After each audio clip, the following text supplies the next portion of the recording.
Drinks, food, art, fun. This is Hops and Spirits Kentucky. Welcome into another edition of the Hops and Spirits Kentucky podcast. We kicked off 2023 with a fun interview with Gallon Fox Brewing, talking about their new location, and we're kind of doing the same, but in the food realm this week as we talk about Condado Tacos and their COO. But before we do that, don't forget to follow us on all of our social media at Hop Spirits across the board, and don't miss out on things like our neat and mixed reviews, which drop weekly. And, of course, our Bar Conversations podcast, where we talk to musicians and entertainers and have a good drink along the way. But let's get into what's pouring around Kentucky here. Myriad Meadery, Lexington's first meadery, has officially announced its grand opening date. It's happening Friday, February 10th in the Warehouse Block across from Mirror Twin. Also in Lexington, District 7 Social from the Minds Behind the Stave is opening its doors this week on Tuesday, January 17th in the Distillery District. You can enjoy food from their Germanish food stand, plus grab a beer from their self-serve beer wall and play some duck pin bowling, golf, ping pong, and have a good time. In Louisville, Butchertown Cheese and Charcuterie Bar Cultured was named one of the country's best restaurants, according to MSN's Best Restaurants in the USA ranked. The cheese shop ranked number 16th and was lauded for its charcuterie boards and carefully curated cocktails. And in the boozy news, as well as we wrap up here on our news and notes, Alltech, the parent company of numerous global beverage brands, including Lexington Brewing and Distilling, named Lisa Wicker its CEO of the newly created Lions Brewing and Distilling Co. The brand will house all of Alltech's beverage companies in Lexington, Pikeville, and Ireland. Wicker previously was the master distiller for Brooklyn, New York-based Widow Jane. But up next, let's get to the episode as we have our Q&A with Condado Tacos and their COO, Johnny Zela. They've got a location in Lexington and one opening soon in Louisville next to Top Golf. You can hear all about it. Enjoy. Remember to check out Hops and Spirits on social media at Hop Spirits, all one word, on Instagram, TikTok, Facebook, and Twitter. You can also find Hops and Spirits on YouTube and at hopspirits.com. Joining us here for our Q&A, he's the Chief Operations Officer at Condado Tacos. Please welcome in Johnny Zela. Hi, Jonathan. Thank you so much for having me. Well, I appreciate you taking time. It's never a bad time to talk about tacos and then what else you guys are known for, which is some pretty good drinks as well. Yeah. Yep. So I always like to start these off with what I call the Cliff Notes, because as people have listened, they know folks can say some like to say a lot about themselves, others maybe not so much, but the Cliff Notes version of a little bit about yourself, but not too much, because we'll be talking about exactly what you do there at Condado, but just a little bit about yourself. Yeah. Well, I live right now in Columbus, Ohio, but I'm originally from Chicago, Illinois. I've been in the restaurant industry for a little over 20 years now. I love the restaurant industry, love the hospitality industry. And yeah, I've been with Condado since day one. We opened up in 2014, November.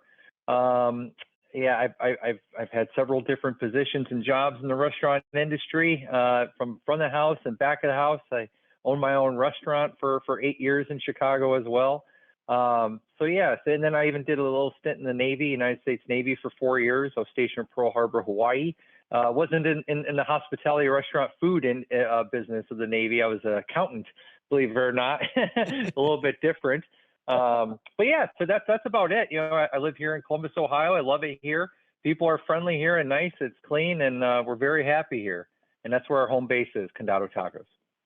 Well, and before we get into that, in that first location, how did you get into the restaurant business? I mean, was it something that you did, when you were in high school and college, kind of doing some front of the house stuff, and then next thing you know, you're, the COO? Pretty much. That's pretty much it. Believe it or not. I'm born and raised in the heart of the city of Chicago, Illinois, in Lincoln Park, and it's right outside of downtown. And it's right by Wrigley Field where the Chicago Cubs play, and it's surrounded by restaurants and bars and bar and grills. And I would go to school, and when I get out of high school, that day I would have a job, a back of the house kitchen job. I would start off as a dishwasher. I was the line cook. I was even a door doorman at one point in my life where I was checking IDs. And then I went into serving and bartending, and then I went into management. And then I left for the Navy. I came back when I got out of the Navy. I went right back into the hospitality industry because that's what I really enjoyed. I love working with people. I love the excitement. I love the food and beverage aspect of the business. And I really just love working with the general public and people. So that's what really drew me back into the restaurant industry after the military. And I went into management. I went into owning my own restaurant. After I sold my restaurant, my wife today, at the time was my girlfriend. She's from Ohio, Columbus, Ohio. And I was born and raised in Chicago, Illinois. And when I got in my 30s, I was kind of over Chicago a little bit in the city life. That's all I knew. And when we would come to Columbus, Ohio for vacation or holidays, I really enjoyed the pace of it and a little bit more laid back. And I enjoyed the people and less hustle and bustle, traffic and parking, right? And so we're like, you know what, let's give Columbus, Ohio a shot. And I got into the restaurant management here for Red Robin and for another place here in Columbus, Ohio. And I was just kind of trying to find myself, believe it or not. And, after owning your own restaurant and then going into your own business in general, going to work for someone else or another company, a big organization, sometimes it's hard, right? It's a hard transition. And I was really just trying to find myself. And, I went back to bartending and I said, you know what, I'm just going to take a little bit of time off and just wanted to do something simple because I never looked at bartending as a job.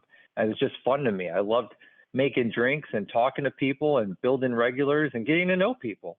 And I love the fast-paced environment, and I love the cash. I love the money, right? It was always, if you're good at what you do in the serving industry, you could definitely make really good money doing it. So I did that for just a few days a week, and then I actually have a funny story. I don't know if you want to get into it now, but how I learned about Condado.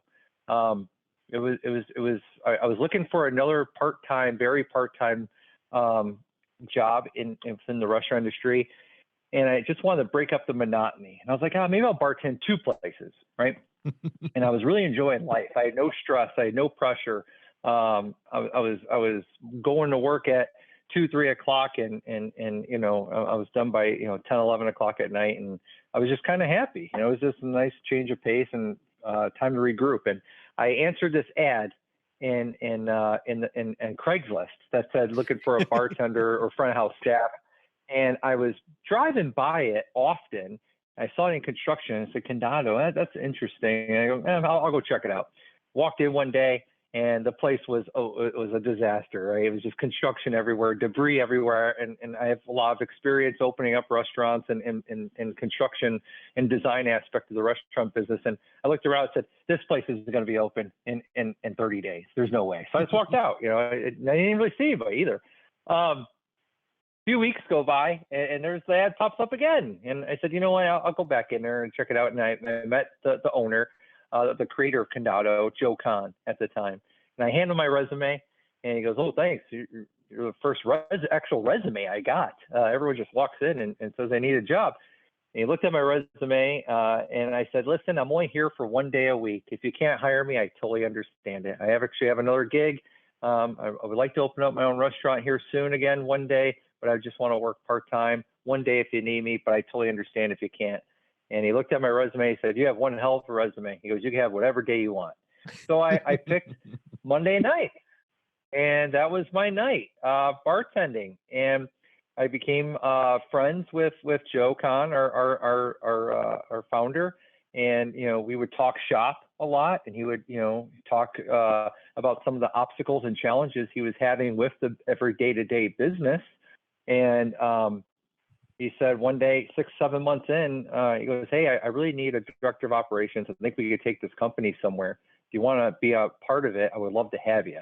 And I thought about it for about a good month, 30 days, because, that means I wasn't going to go into business for myself. I was actually going to make a commitment to someone else's business. And from there, we just kind of drew up a business plan, and I decided to go for it. And I'm so happy I did. It was the best decision I ever had. So sorry if I went off a different route there, No, because Jonathan. I was curious because what I was hoping you would answer that with how you got into the business and then how you got to Condado. And when you look back to those early days back in 2014, where it was in Columbus, which if people don't know this, Columbus is a great place that a lot of restaurant people try new things there. They use Columbus as kind of a testing ground or maybe a launch pad for things. So what was it like being in the, seeing Condado on the ground floor there in 2014? Yeah, Columbus, Ohio is one of the biggest test markets in the entire United States for restaurants. So there's a lot of restaurant groups that started off here as a test and see if it would work, and a lot of successful ones today, obviously, that cut their teeth here. What was it like at the beginning? It was very raw. It was very mom and pop shop, right? It wasn't. We didn't have an HR department. We have a marketing department. It was just just a few people trying to manage a business every day, working long hours, grinding it out. And I kind of miss those days, right? But man, they were very long hours. It was literally starting at 6-7 o'clock in the morning, cooking food, and not leaving till 3-4 o'clock in the morning. Sometimes you would pull those all days. So yeah, it was. I had the benefit of seeing what the business was like from an hourly employee, right? Just walking in every day, getting that experience as an employee, and seeing what our opportunities were, seeing what we did really well at, but also, the opportunities always stand out to you, right? Oh man, if I wish I could change this, or we could do this a lot better. So that was nice to have that advantage when I took over the director of operations position. Also, in my previous life, I've worked with some really great people, and I knew taking on this venture, I was going to need a really awesome back of the house person, a kitchen person, a really awesome kitchen manager who was great with people, who knew everything about food safety, food sanitation, and food operations, right? And I hired that person. He was Jan Stewart. And when I was able to hire him, he took the back of the house and the food, and I took the front of the house, and Joe kind of took the overall everything, right? And we just made a great team. We really did. And we were able to hire people. And we also had some people who started with us since day one who are great people to have on our team. But yeah, it was just very raw. It's very mom and pop. And it was, just very gritty and doing everything yourself, from cooking, cleaning, bartending, serving, getting to know guests, doing everything yourself. So, and now today, we have 2,400 employees, 39 locations. I don't get to do all that stuff anymore. I have to make myself go in there. And when I go in there, they're like, "Oh, what is Johnny doing here? What are you doing in the kitchen cleaning? Or why are you washing that dish?" So yeah, so we definitely have changed over the last 8 years.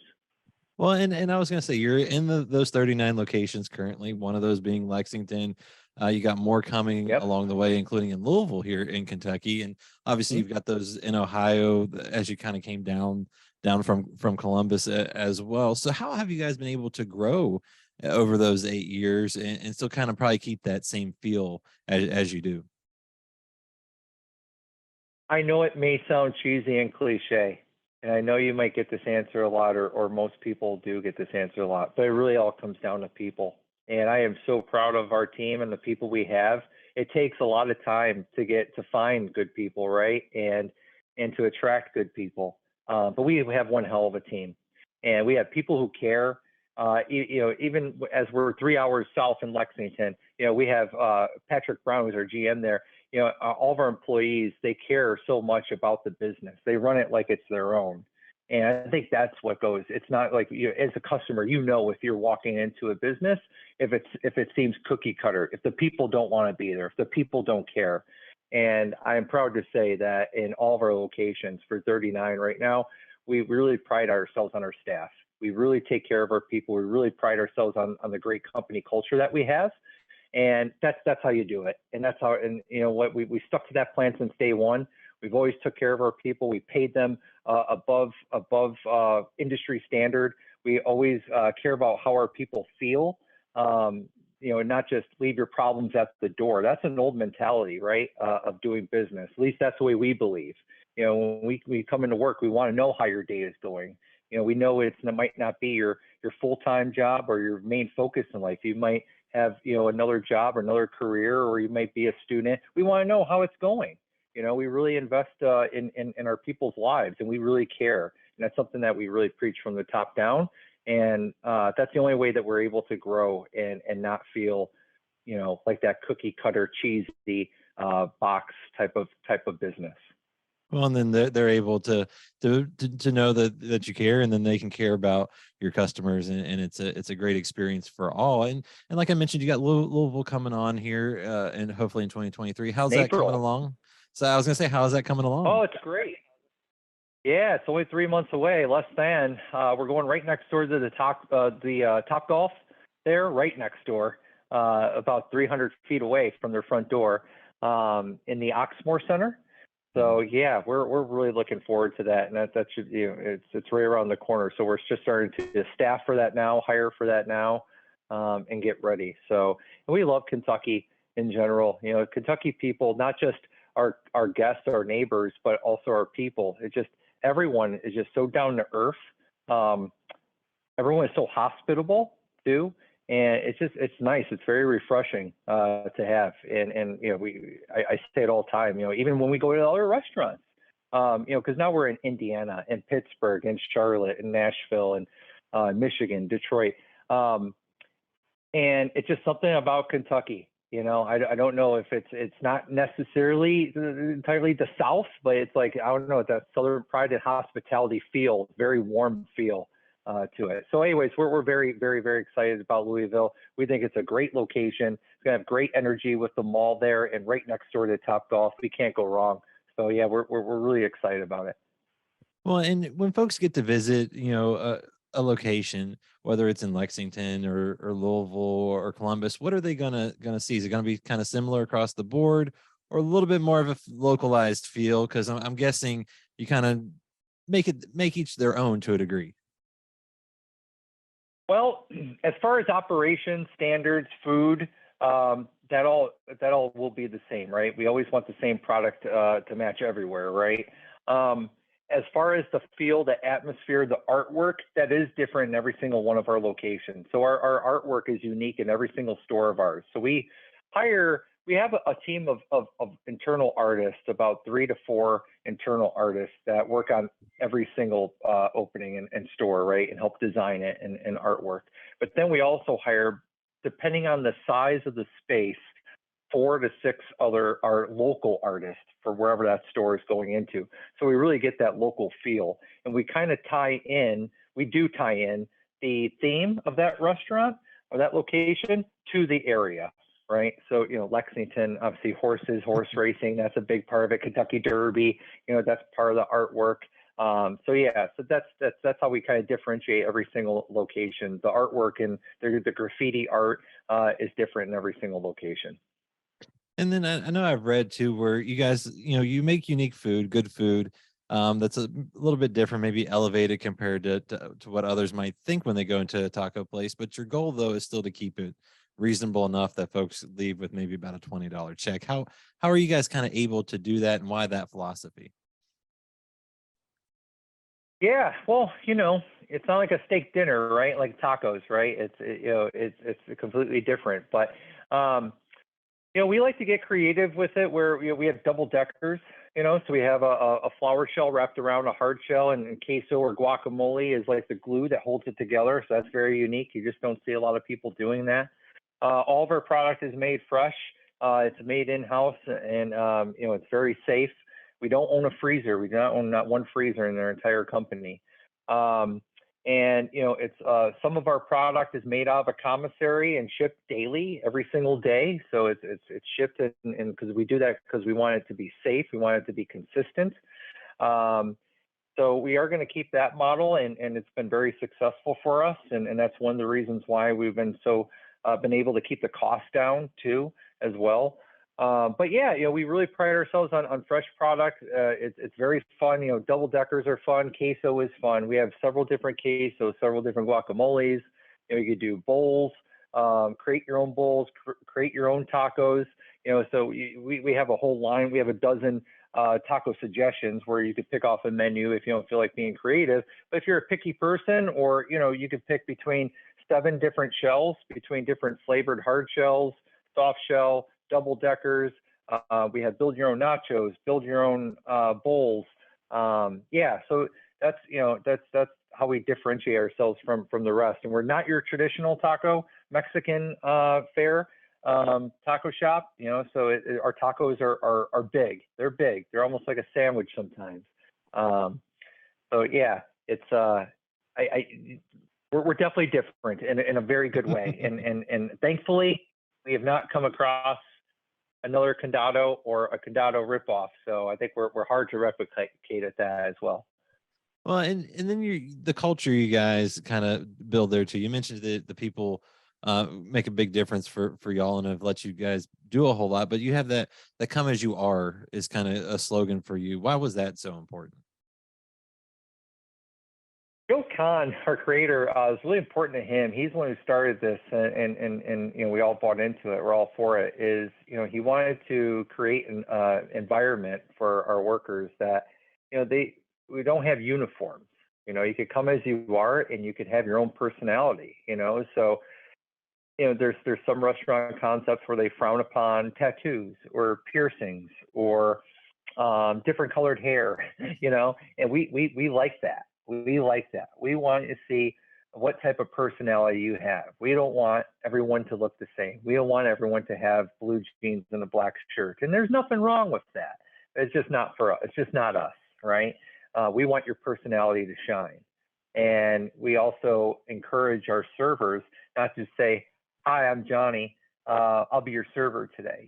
We want their own spiel. Like, "Hey guys, how are you? I'm Johnny. What can I get you today? Or you ever been a Condado?" And go into into that, or spark up a conversation with our guests too as that. But no, that's our culture, is come as you are.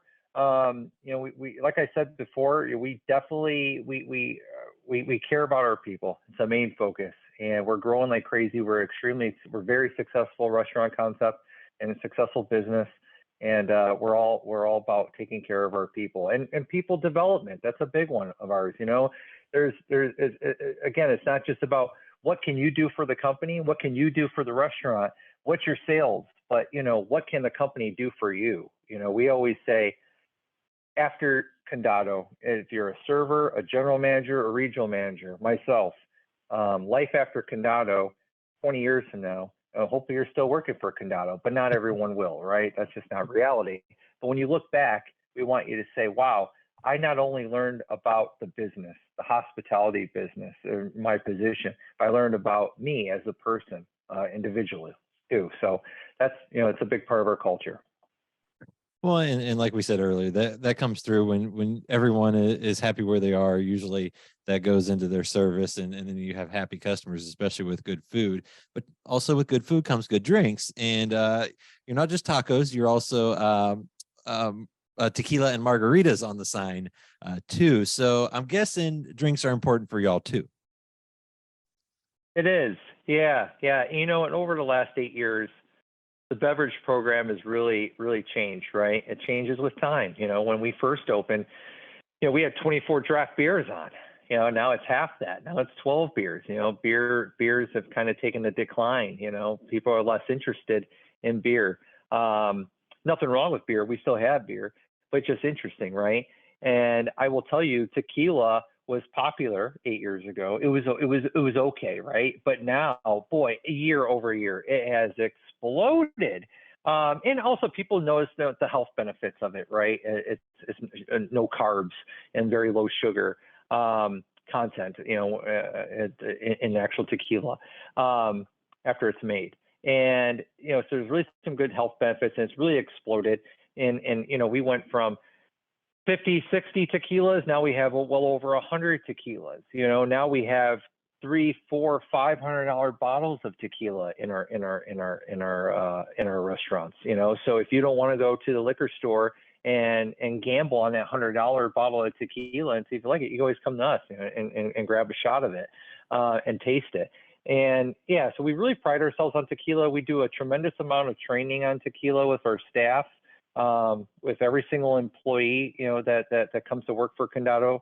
So your server and bartender will be very knowledgeable on tequila and agave spirits. And yeah, we make let's see, we have 1, 2, 3, 4, 5, 6.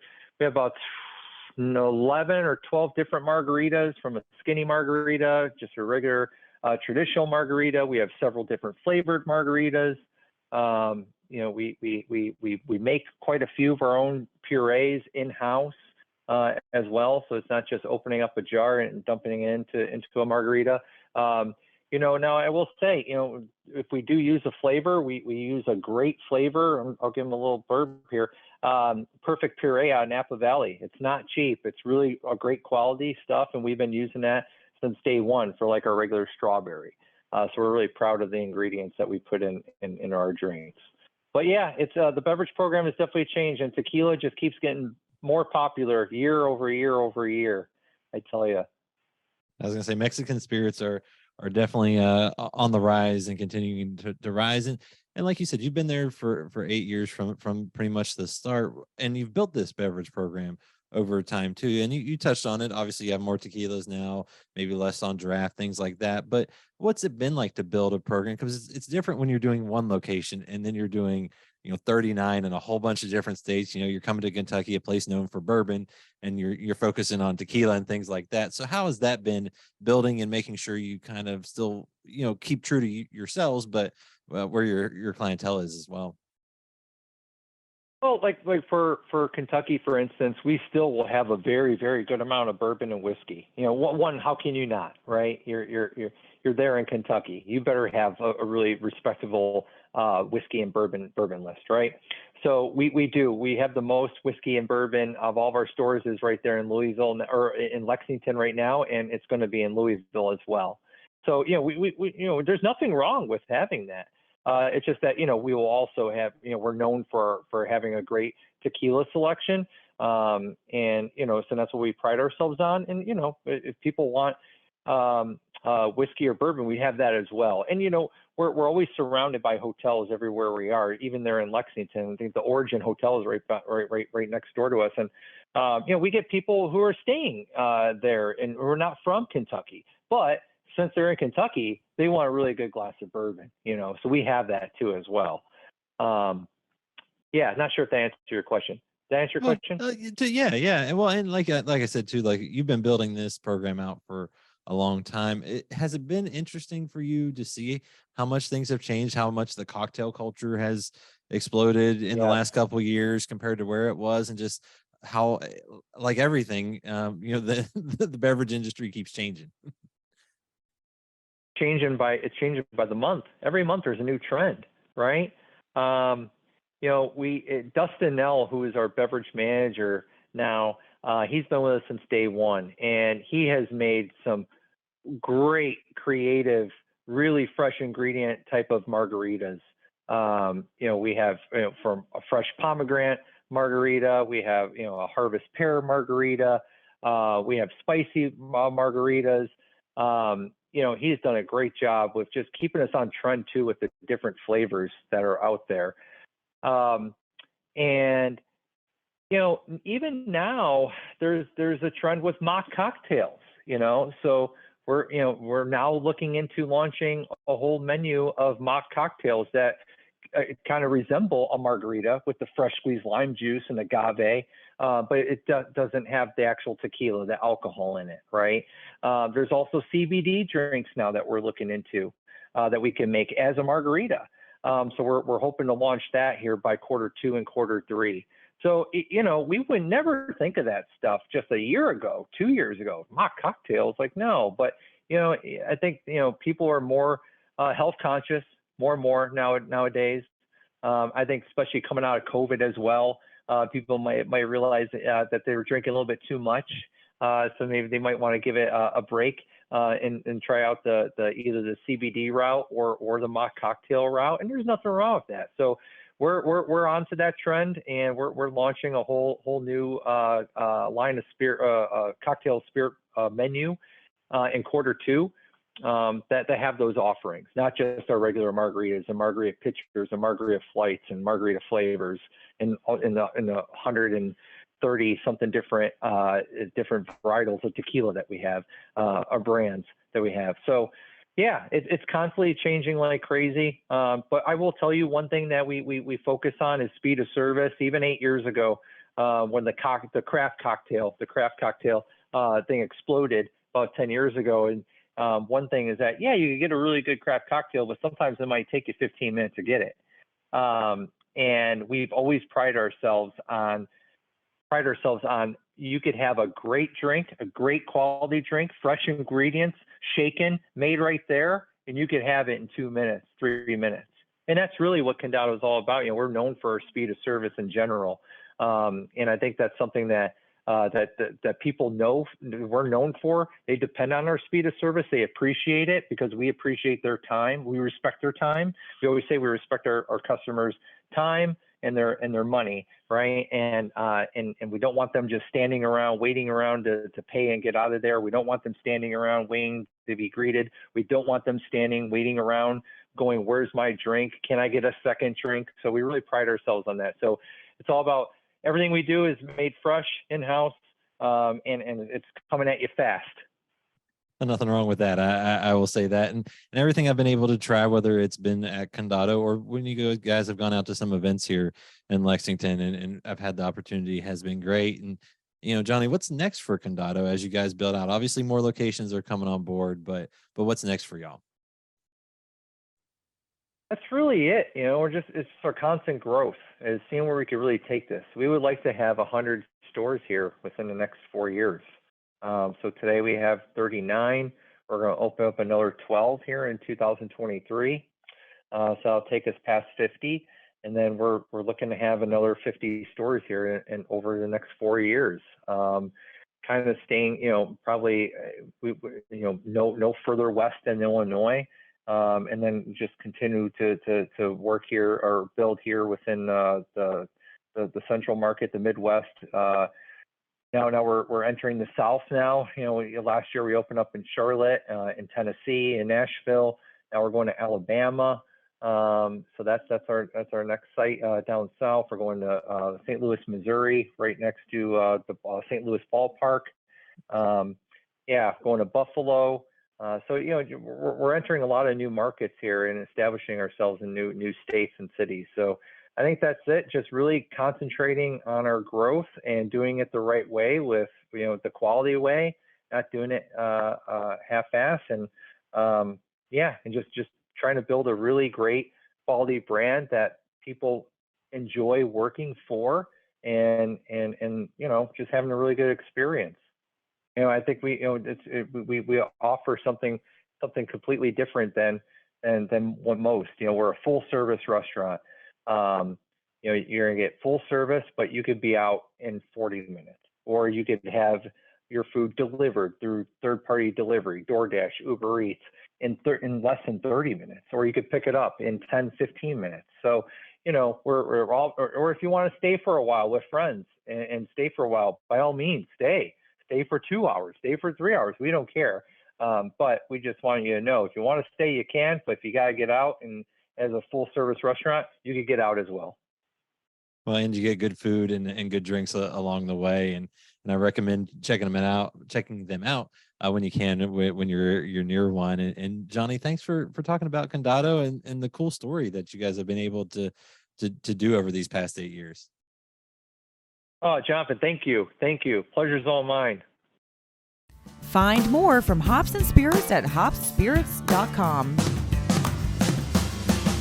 Thanks, everybody. Bye.